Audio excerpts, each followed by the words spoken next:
Hi, I'm Haley and today I'm making delicious homemade waffles. These are not Belgian waffles, these are classic waffles, so they're like thinner, but they're still delicious. But if you're looking for a Belgian waffle recipe, this is not it.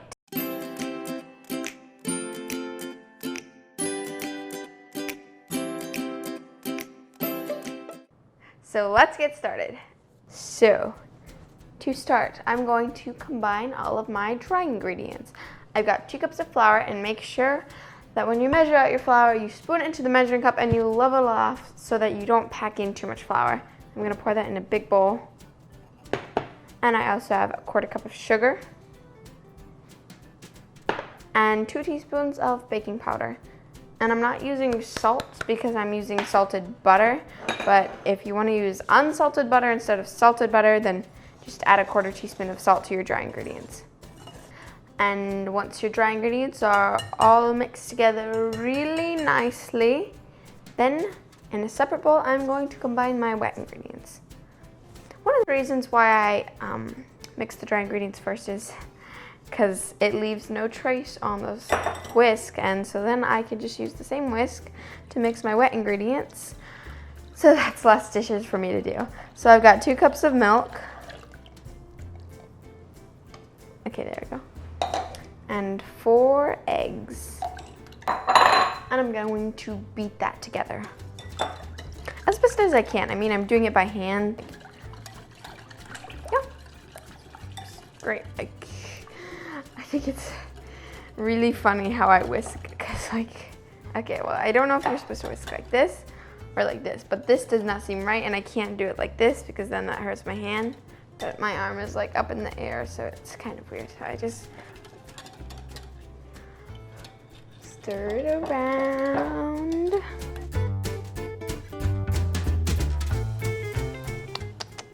Okay.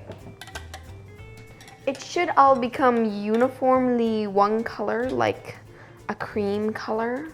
And then I'm gonna pour my wet ingredients into the middle of my dry ingredients. And I'm going to whisk those in. Just start out mixing slow, because otherwise the flour is going to fly up at you and it's gonna make a huge mess. And once I've mixed all that in, I'm going to add 1/2 cup of salted melted butter. And I'm going to whisk that in. Okay, and once you've mixed in all of your butter, I'm going to add the vanilla. This is my secret ingredient. I'm using Martha Stewart recipe, and she doesn't use any vanilla, but I'm using vanilla because I think it makes the waffles taste better. But you don't have to use it if you don't want to. And that's a teaspoon of pure vanilla extract.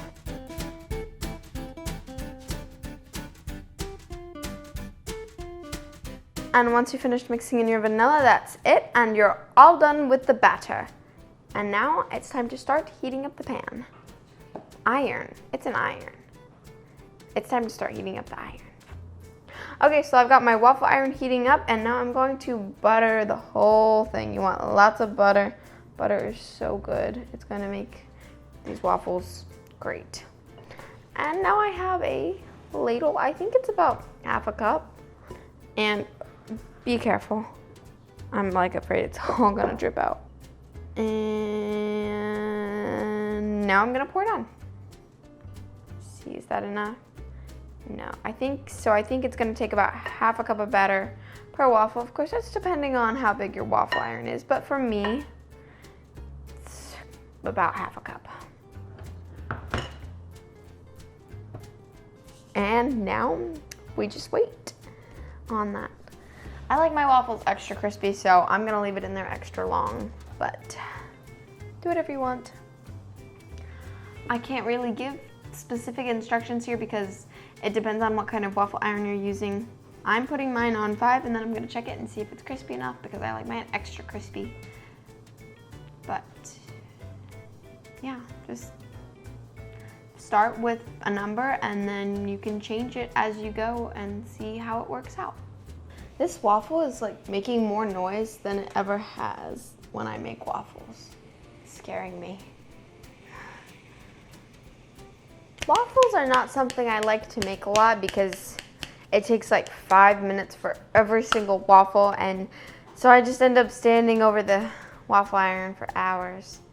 But they're really good, so every once in a while, I'll sacrifice my time. Wow, my waffle is starting to look very crispy. So I'm gonna use these tongs I have to take it off. You can use a fork too if you want. I think I actually left this one on too long. So I'm gonna turn it down for next time. And more batter, I think. So maybe 3/4 cup of batter because some of the spots are a little bare.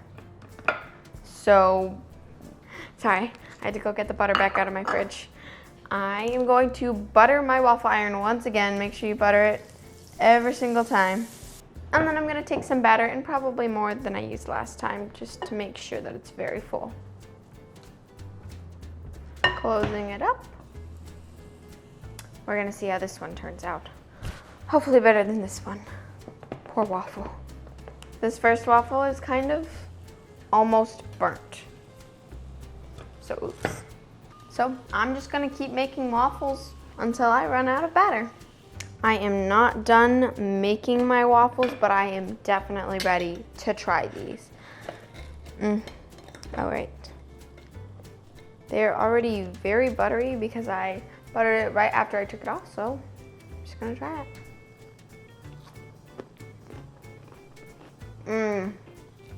I love how crispy they are, and I'm telling you, these really are the best tasting waffles.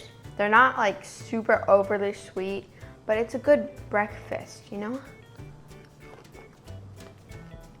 It's good for any time of the day, really.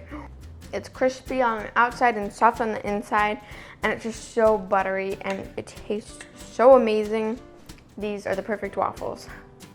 Well, thank you so much for baking with me today. Let me know if you ever make homemade waffles, and I'll see you next time on You're Stirring It Wrong.